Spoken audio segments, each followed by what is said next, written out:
Ayun, ito naman na yung problem 2 natin sa objects in equilibrium. Tapos, bali, para mabilis, kayo na magbasa nito, as lead is tied, bla bla bla bla bla. Tapos, explain ko na lang mamaya yung mga given. Kasi matagal na naman yung duration sa anong video. Bali, diretsuhin ko na. Bali, ganito kasi yung pinakita sa main diagram. Ito, dito mo na mag-focus. Sa main diagram, meron tayong sled. Itong box na yan, yan yung sled. Yung sled na yan, naka-attach siya sa rope. Sabi niya dito, naka-attach siya sa rope. Ito yung rope. Itong diagram naman na main diagram is given naman na yan sa mga problems na dati. Given naman na yan sa mga problems dati. Bali, meron na kaagad yung main diagram. Kayo na bahala mag-manipulate nun. Pero, ayun, i-distribute po na natin yung given. Naka-attach daw yung rope sa sled, which is itong box, at saka itong tree. Bali, kung ito yung rope, dito na exert yung tension force. Bali, dyan yung T natin. Ito siya. I-arrow ko na lang. Tapos, ang normal force kasi sa physics, siya yung force na, kung, for example, ito. Ang normal force kasi, for example, may rope dyan, di ba? Yung rope, ito na yung tension force. Ang weight force, yung pababa. Ang pataas naman, yan na yung normal force. Basta kung ano ang pataas na direction based dun sa object mismo, yun yung normal force. So, dito yung object natin is yung sled. Yung sa taas ng sled, yun na yung normal force.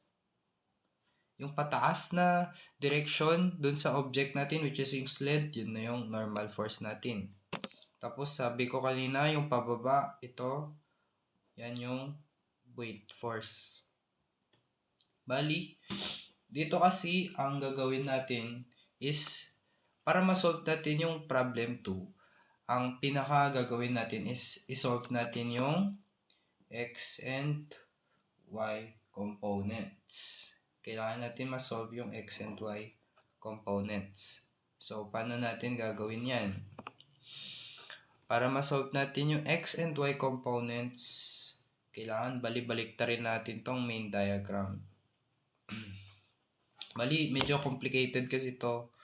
Kailangan may, di naman sa prior knowledge. Parang kailangan nyo lang talagang intindihin yung kung paano madidistribute yung angles. Kahit yun lang, i-imagine nyo yung kung paano ko binabalik-baliktad yung diagram.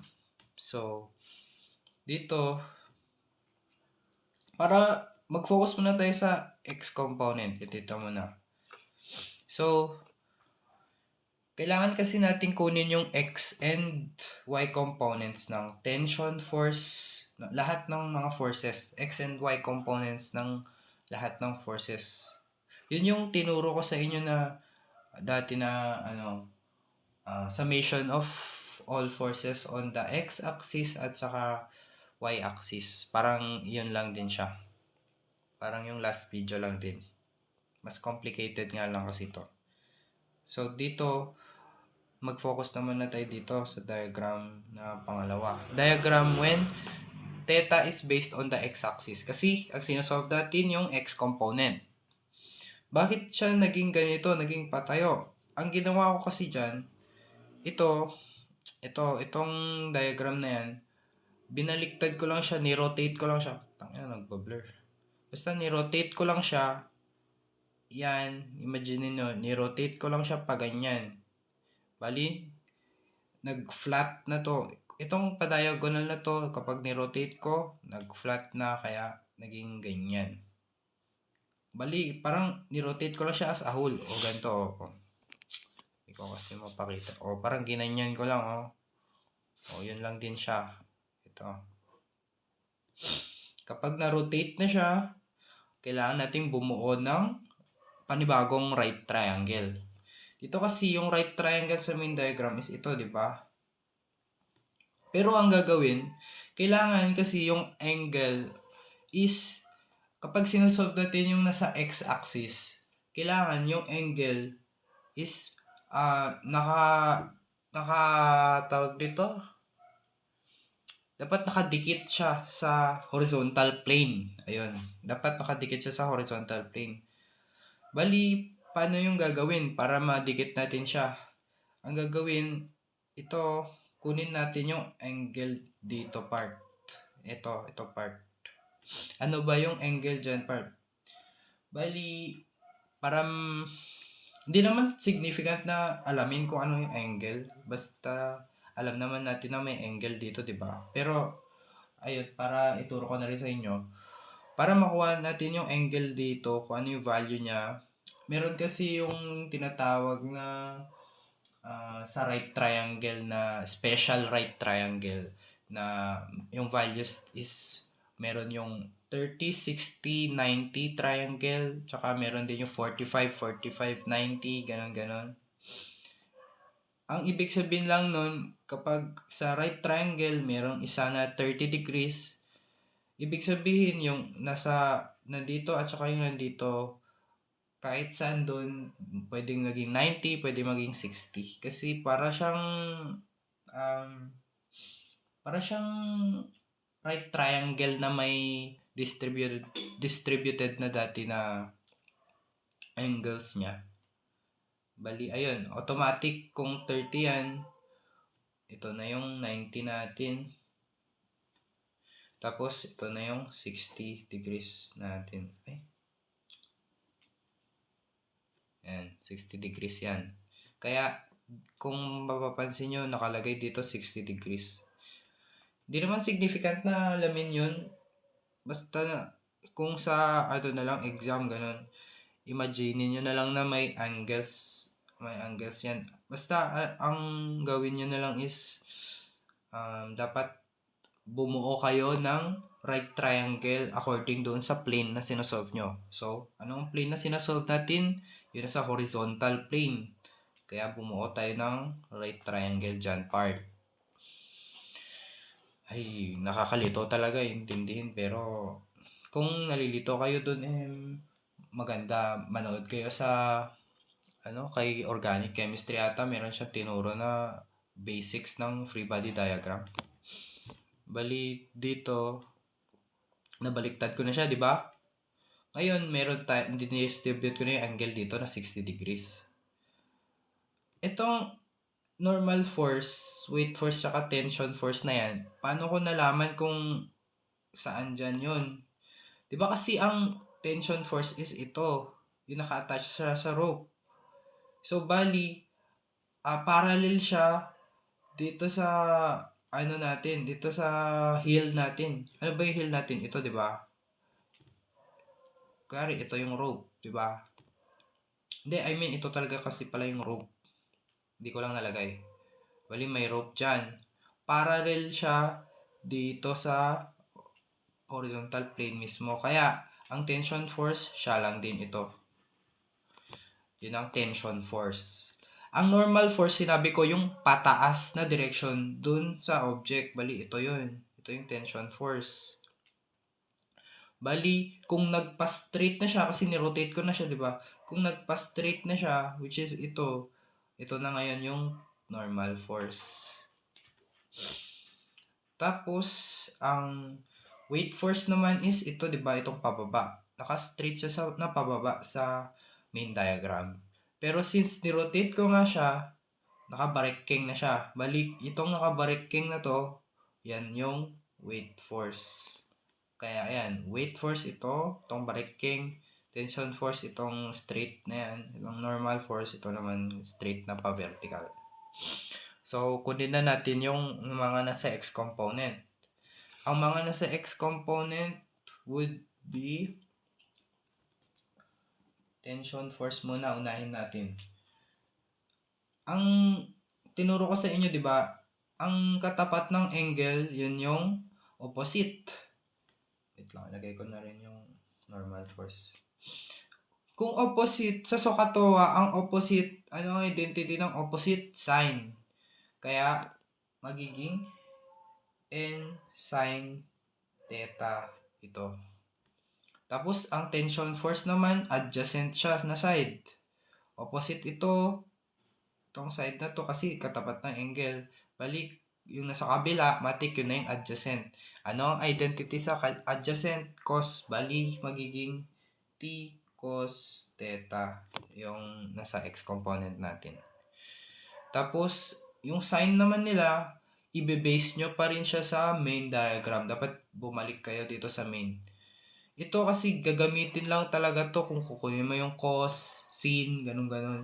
Pero yung sine nila, dapat dito ka pa rin mag-base. Ito yung normal force, di ba? Ano yung direction niya? Pataas at pa-left. Since sa horizontal or sa x-axis tayo nagkahanap ng sine, magbe-base lang tayo kung pa-right or left lang, di ba? So, yung normal force natin, pa-left. So, anong side kapag pa-left? Kapag pa-left, magiging negative. Kaya, magiging negative n sine theta ngayon siya. Tapos, yung t naman natin, pa-right naman siya. Tapos, ayun, pa-right naman siya. Bali, positive lapa yung t, yung sign ng t. Next naman, dito naman na mag-focus sa diagram when theta is based on the y-axis.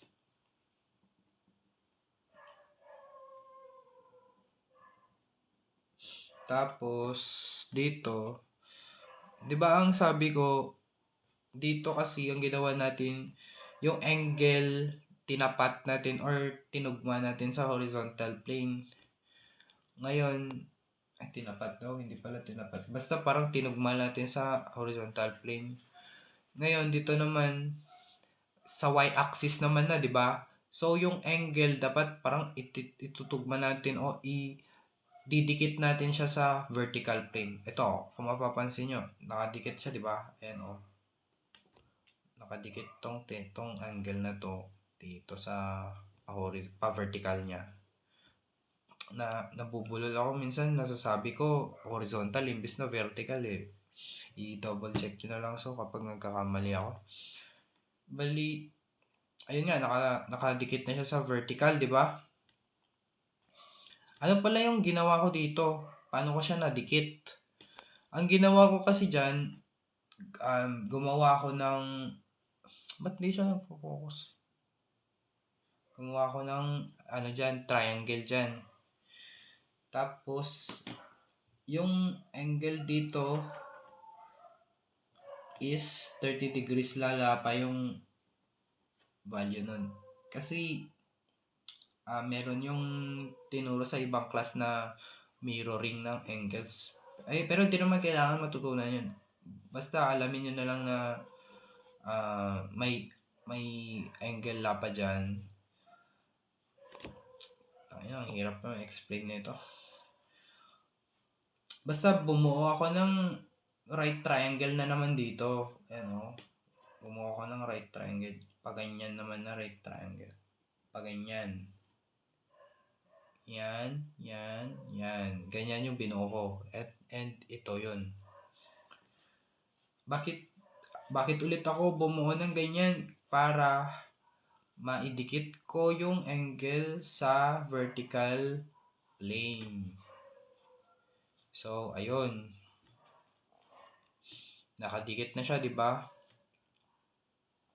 Bali, kung ano yung nasa opposite, yun yung tension force.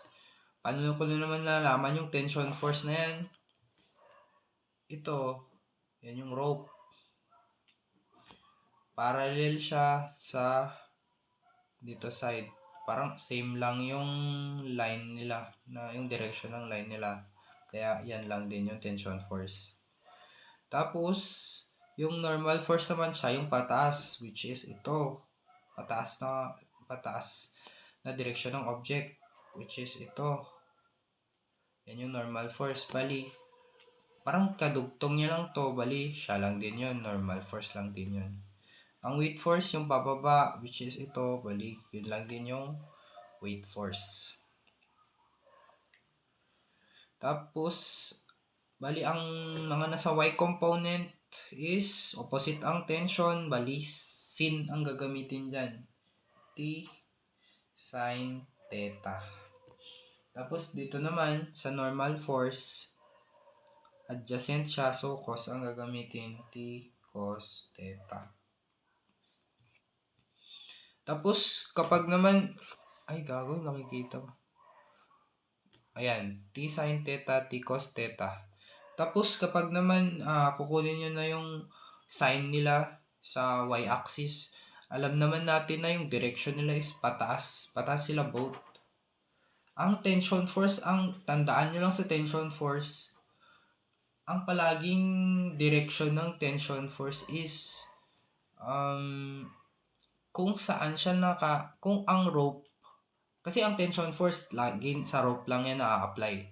So, kung saan nakatali ang rope, ibig sabihin doon yung direction niya kaagad. So, like, for example, dito sa elevator na example natin noon, yung elevator, nakatali siya or nakakabit siya dito sa ceiling. Ibig sabihin, yung direction na ng rope na yon pa upward na. Kung saan siya naka-attach is yun yung direction niya. Itong tension force natin or yung rope natin naka-attach siya sa puno. So, yung direction niya is papunta dun sa puno. Kaya, ganun. So, balik tayo. Ang sign nila both positive kasi upward pareho. Kaya, ayan, meron na tayong components. Ngayon, kapag may components na, ready na tayo i-solve. Ready na tayo i-solve yung forces. So, tinuro ko dati na ba't lumalabo? Tangina.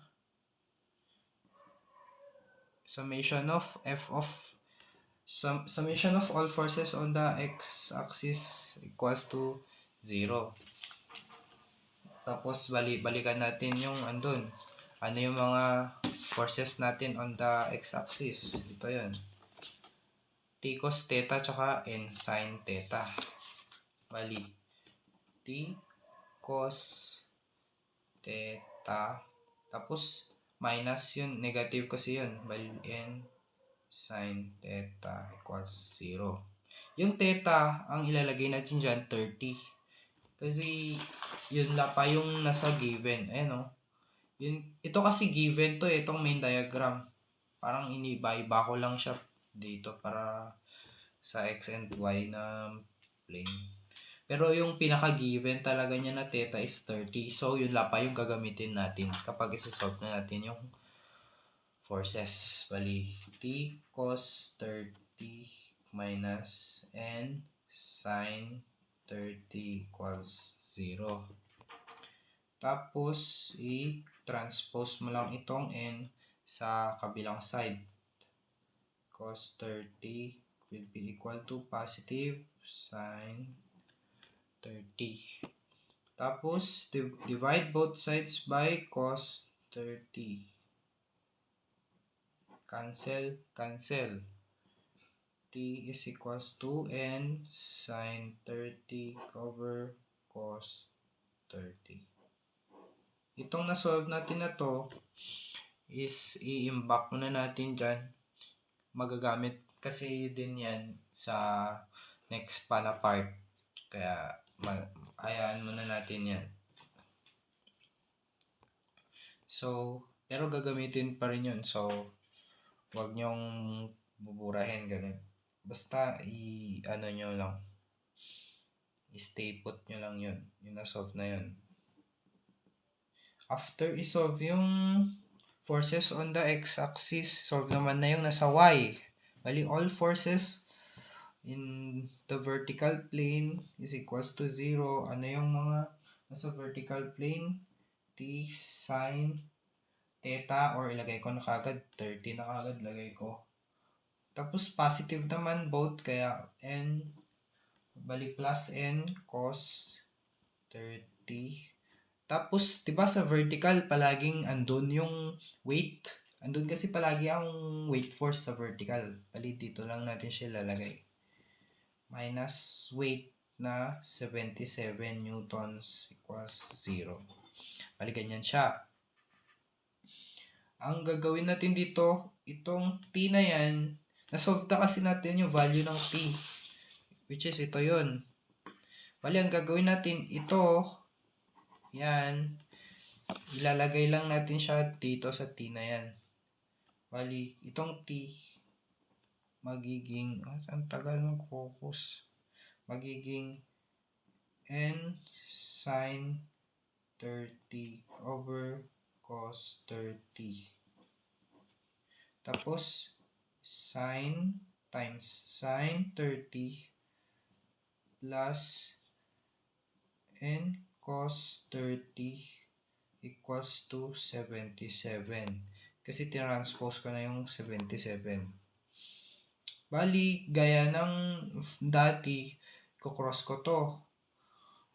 Ito kasi, itong n sin 30, i-multiply mo sa denominator niya na 1 na imaginary. Bali, parang kokopyahin mo lang din siya. Bali, n sin 30 yan.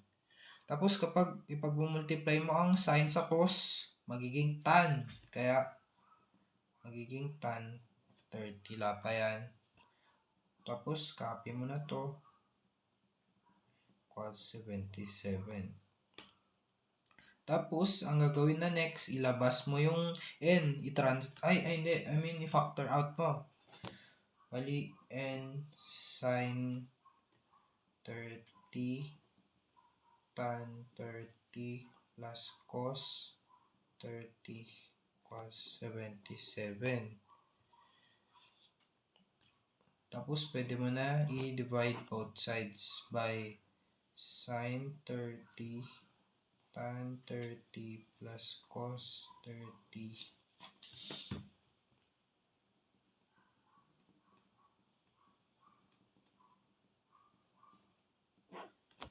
Tapos, cancel to. N is equal to, i-solve nyo na yan sa calcu. Wait lang. 77.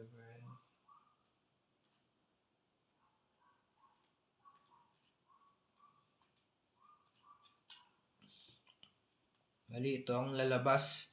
66.68. Yan na yung value ng n natin. Pero, or 66.7 pala.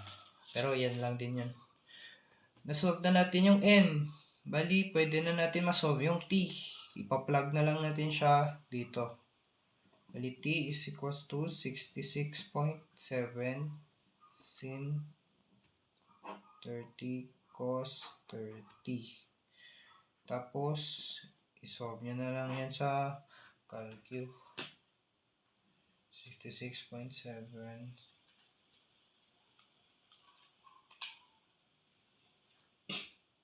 Ang answer is 38.51 or 38.5. Ayan na yun. 38.5 at 66.7. Yan yung answer. Thank you sa pakikinig.